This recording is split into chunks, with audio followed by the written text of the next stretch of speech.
How's it going, everyone? So today I have that Chevy Malibu inside, the one with the wonky steering and the code CO545, I believe it was. So I did some research on it last night, and I've come to find that the steering angle sensor seems to be the most likely culprit. It is available aftermarket, so I did purchase one. Let me show you what I got. So here it is. It's available from standard products, and it looks like a good piece. I mean, from what I see, it has good reviews. So we're going to be replacing that. Now, you got to take the steering column out. Anytime you're dealing with anything that has an airbag, disconnect your battery. Safety first. You got to disconnect the battery. More than likely, nothing would happen pulling the airbag out, but I don't want to take that chance. The last thing I want to do is buy somebody's airbag because I did something, I neglected something. If it was my own car, maybe. But disconnect the battery. So what I'm going to do right now is I'm going to disconnect the battery and I'm going to pull the steering column out. I'm not going to go through showing you everything involved in that, but once I get the steering column out, I will show you what's involved in changing that steering angle sensor. I've never done one before. I just was online last night looking at a bunch of stuff. I looked at the service information and saw how it's done. So I'm kind of going to follow all of that and get this done. So let's get going. I tell you, sometimes car manufacturers absolutely baffle me. So I'm taking the lower trim panel off. Of course, I got the battery disconnected. I'm taking the lower trim panel off, knee bolster, whatever you want to call it. And in order to get it off, let me show you. Right here, in order to get this off, this end over here tucks underneath this filler panel here. So you gotta take this fill panel off for the side of the console. Then you gotta take a screw out here. You gotta take this panel off. To get this panel off, you have to take this panel off. To get this panel off, you have to take this panel off. Why? Why? Why is it gotta be so difficult? Why? The knee bolster panel is the most commonly removed dash panel of all panels. Why do you got to remove 4 different panels to get that one off? Because they overlay it. What's the point? God, I hate engineers sometimes. They make you mental. All right, enough of that.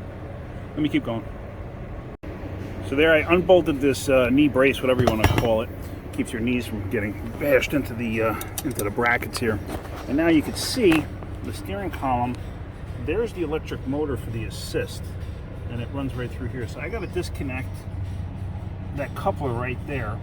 I got the steering wheel set straight ahead, and I just got to make sure I keep it that way for when I'm doing this. And yeah, I'm confident I will. I'm not too concerned about it. Usually they make a pin or something that you can insert somewhere to make sure you keep it centered. I'm not concerned. I don't go crazy doing stuff like this. So let me look into what I need to do to disassemble this, and we'll keep going.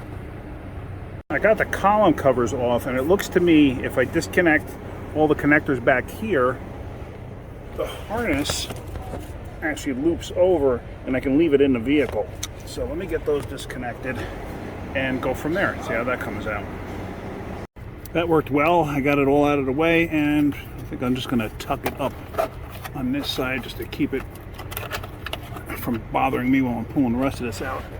Now, besides that coupler that down there, there's bolts usually that come up here that hold the column to the frame of the dash. There should be a total of 4. I gotta find the other 2. I'm assuming they're probably down low because of the weight of this. So let me find them and get them out.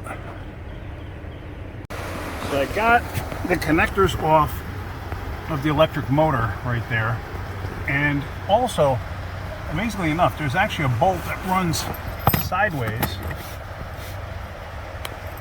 like this, that runs through the base of this to hold this in place. So I got that all done. It was a little bit of a pain getting the steering shaft out of there. I mean, not terrible, a little bit of a pain. But now I think I only have these 2 bolts left up here to get out. So we take those out, and hopefully this whole column will come down. Those 2 bolts were the last remaining pieces, so I got those out. So I got the whole column down. As you can see, that's a pretty substantial motor on there. And let's see, you could turn the steering wheel a little bit. You don't want to turn it, more than, say, a half a turn at a time. You don't want to make a complete turn with it at all, because what will happen is you'll break the clock spring in there for the airbag. So now let me pull this thing out and put it on a little bench or something. And there it is on my trusty little bench. Now supposedly, from everything I've read, you got to slip these two tubes apart. Like I said, do not turn the steering wheel. Now I may actually tape the steering wheel to this column to keep it from turning, because knowing my luck, I'll get some moron walk by it and be like, ooh, look at this, and whee, and spin the steering wheel in and break the clock spring. Ask me how I know that happens. Go ahead, ask me. I think you know the answer. So yeah, let me go and separate those two and go from there. There you have it. I pulled this top piece off. It just slid right out. And there's a master spline on there, so I'm not too worried about that. It's still straight regardless, but you'll see there's one spline on there that's thicker than the others.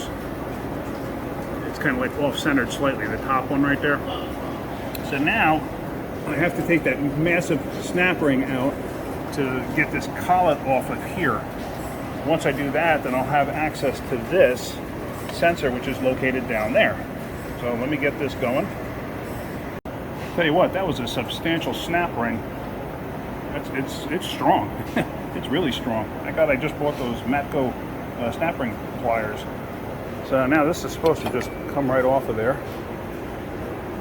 Yep, and there you go. That's where the sensor is. So now this dust seal has to come off. They give you a new one in the kit.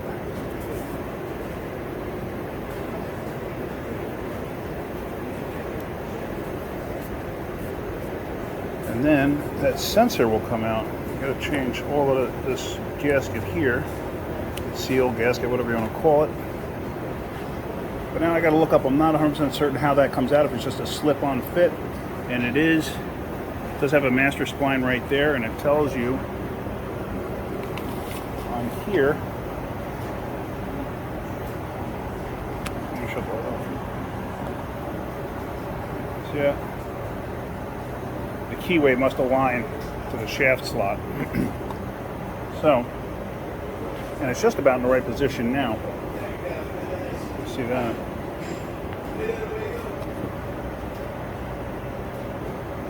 So, and then it's got this keeper here. You got to keep that in place because I guess it locks it in a certain position. So let me get this thing out. Now if you look close, you'll see there's a snap ring to the outside there. See that? You got to pick that out and get that out of the way. Once that's out, this piece, the actual sensor will come out. Because right now you can't get it out. So you got to take that off first. The old one came out with a little bit of effort. I wound up breaking some of those tabs because I wound up pushing those tabs out with a pick. Here, the new one's actually in place. It just slid right in. Basically, I was taking a pick and I was just pushing out on those little tabs after I got the clip out. The new one does come with a clip. So now what I'm going to do is I'm just going to start reassembling. Once this thing's in place, you can pull that pin out. This thing lined up perfectly. I didn't have to adjust nothing. So straight up and down, you know, steering wheel straight ahead, that's the right position, I guess, because everything went right in like it's supposed to.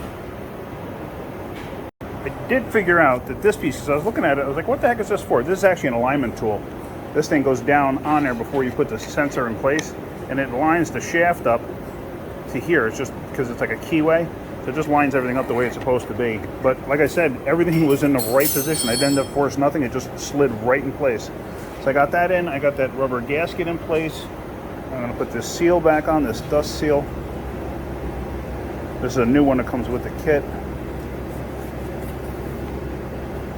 Just like that. So now I am going to put this collet back on, get that massive snap ring back in place.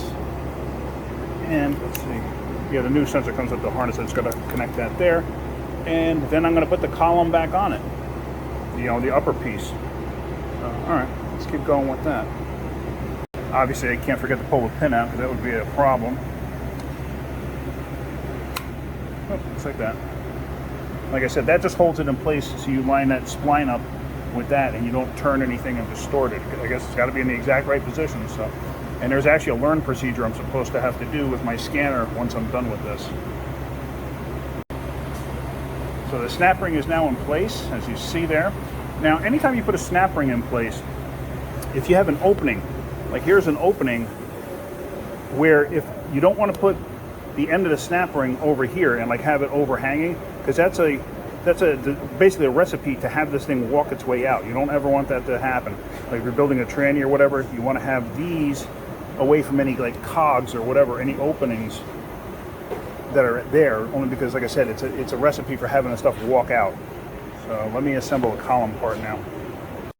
And there you go. The column, the upper piece slid right onto the lower piece. You know, the splines were lined up perfectly. So now I'm just gonna hook this in there, and then I'm gonna put the whole thing back in place. I got it laying in place there now. I kind of have to tuck that up and in place. It's a little bit of a pain in the neck, but when I do that, it's a little heavy too, so having to hold this thing in place while catching those upper bolts, that's going to be interesting. So let me get that done, and we'll move on to the next thing. So I got these upper two bolts caught here, and now I got to tuck this back up inside because this is just a pain in the neck. Luckily, this thing will actually telescope up and down slightly. You know, this section here, it'll telescope up and down slightly, so I can get that past there. But yeah, that was not fun catching those two bolts. This whole thing's kind of heavy. It's kind of awkward, and it's trying to lay in here, especially me, that's my size, to try to bench press that. If I was a little guy, it would have been a lot easier to do. But you know, I'm 6'2", 300 pounds, so it's a little bit difficult for me sometimes to do something like that in such a tight area. But anyway, it's going in, so let me keep going and get this thing in place. Alright, so that's all in. Those bolts are tight. Getting the coupler or the lower steering shaft back up so I could catch that coupler, that was a little bit of a nightmare. It didn't want to come free, honestly. Once it telescoped down, it didn't want to come back up. So I wound up tapping it lightly with a hammer, you know, this way to get it to come up. I mean, you don't have much room to swing anyway, so a little teeny tiny hammer worked out well. And I could say one thing, that bolt that runs up in there, let's see if I can focus in on it. Where is it? Oops, let me back up, sorry about that. That one bolt there, that runs through to this side here. I don't know if I can get on the picture of the nut that's there. I think that's it right there. No, it's not. No, it's up there somewhere. Where the heck is it? Hold on. Okay, there it is. That nut right there, that bolt goes all the way through and into, that is not fun to catch. Let me tell you, I have some very choice words for that, but that was not fun to catch. I finally got it, obviously, but yeah, definitely not fun. So basically now what I have to do is hook up my wiring and get all the trim pieces back in place and go from there. So let me get that done. Alright, so that's it. That's all back together now. It really wasn't terrible. The worst part was lining everything back up, you know, putting the column back in place. That was actually the worst part of this whole job. Other than that, it really was not a terrible job. So now I'm going to go and hook the battery back up. And actually, I'm going to clean the terminals. The terminals are ungodly dirty. So I'm going to clean those off. And then I'm going to hook up the scanner and see what else I need to do with this. Because like I said, supposedly there's like a relearn procedure I got to go through. So let's go do that right now. Okay, so we're under the hood. Here's the battery, and as you can see, the terminals are quite corroded. Even inside there. So we're going to clean that up. And the one thing I've discussed before, if you're going to get if you're going to get a terminal cleaner, get one that's a wire brush style. Don't get the one that has the blades in it, because the blade one will actually shave off way too much of the material. And also the blade style doesn't work on these, the steel ones. They work on the lead ones, but not these steel ones. So let's get this all cleaned off real quick. You don't have to go nuts.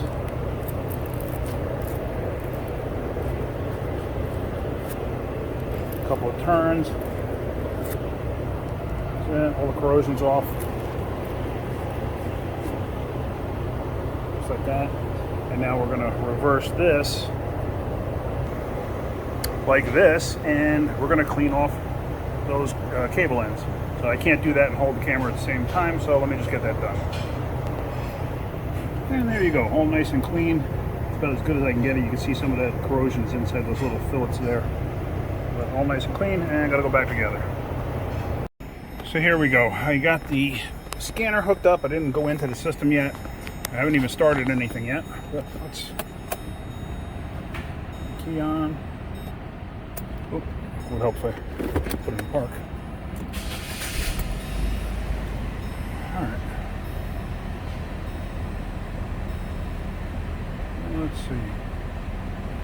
Alright, so I got no lights on. I got the door jar light, door jar signal on. Actually, let me shut that off. Alright, so let's go with the scanner. Let me go in here, just give me a second. There we go, it's self-populated. I didn't have to do that. Actually, let's just do a code scan real quick. And like I said in the past, you got to let this do the whole thing. Once it detects all modules, then you can go ahead and clear everything. And you don't want to scroll through, even though sometimes it'll give you the capability. See that? It gives you the capability to scroll through. But if you start to scroll through now, before it's completed, like this green bar will go all the way across and complete. You'll see it's at 50% detected right now. If you don't wait and you start to scroll, it'll bounce you right back to this main screen once the next module is picked up. So it's like, it's not even worth it. You may as well just sit there and wait. And get ready to back out. You're pretty close to this. Yeah, no problem. Thing over here.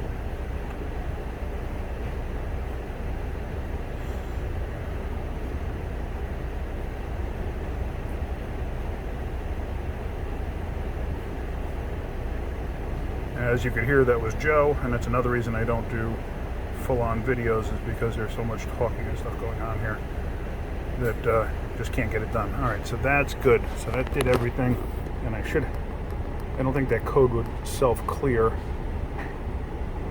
Some of these codes are because I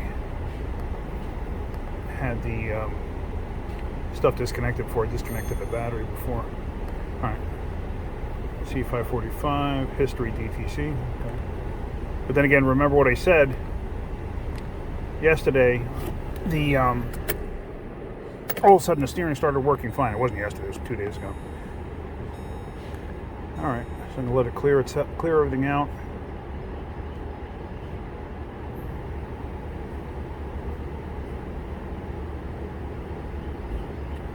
Alright, so everything cleared itself. So let's start it back up.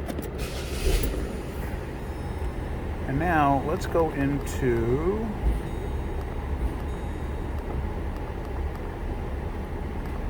power steering control module. Go to functional tests. Power steering position sensor calibration. Okay.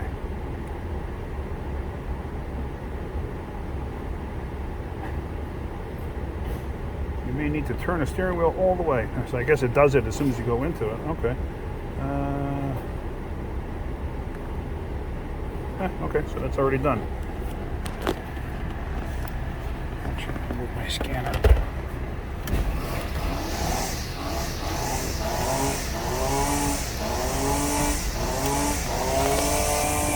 And there we go again. What I said about background noise, and it's just unbelievable how much noise goes on here. It's absolutely insane. You know, there's constantly people talking, and there's constantly things going on. So that's why I can't make a full-on video. I got to break everything down. So here we go. We're going to keep cutting the wheel back and forth a couple times. I just want to see what it feels like. If it change anything.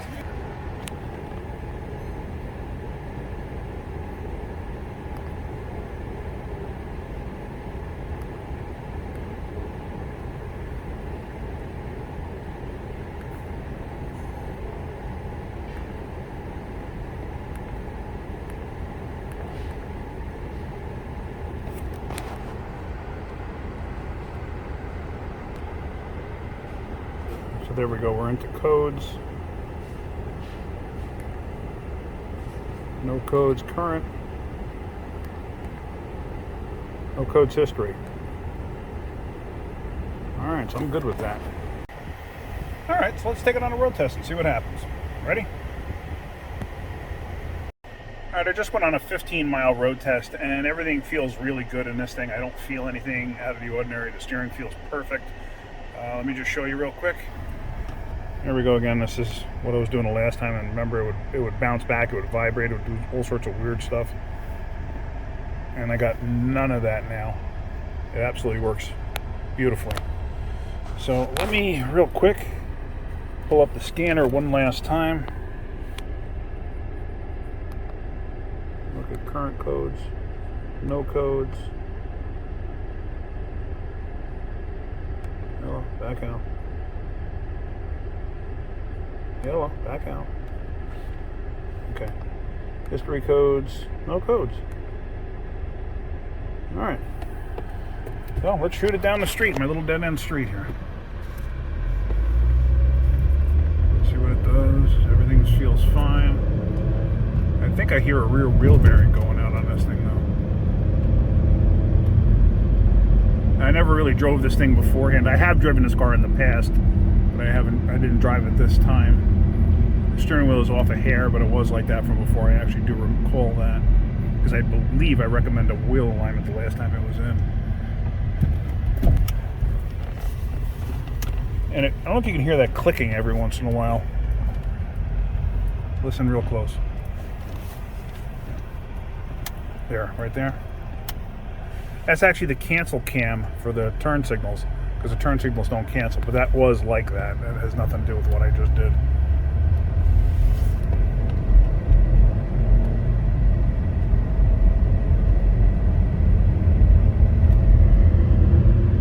And at least through the camera, it always looks like I'm going much faster than I am. I mean, right now I'm doing 50, but it always appears that I'm going so much faster.